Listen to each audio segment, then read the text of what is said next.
nasa mukha pa. Ganda ka, ganda yarn. Ito na ang nagmamaganda at feeling diva. Ganda Wanda! Ay talagang hindi na, hoy. Hindi na ako magpapaloko.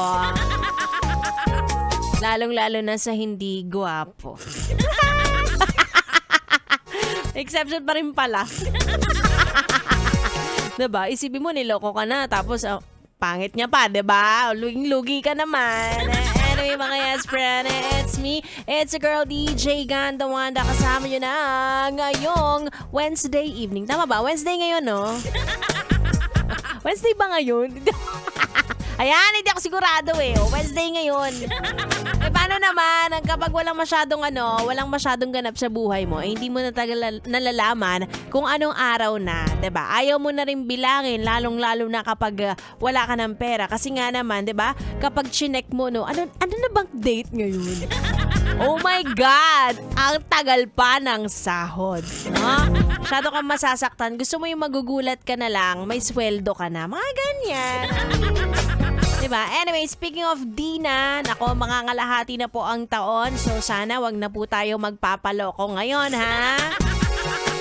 Diba? Hindi lang sa jowa, kundi pati na rin sa darating na eleksyon.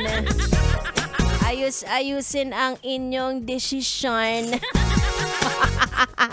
Diba? Para hindi tayo nahihirapan pare-pareho again.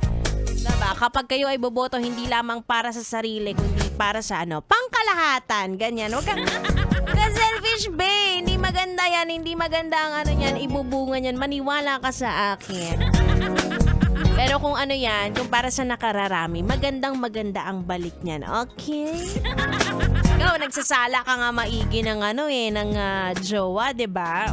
Sala ka rin ng iboboto mo. Ganon. Pero ang tanong ko lang, boto ba sa akin ng mama mo? ibang pala yun. Ibang election, ibang decision pala yun.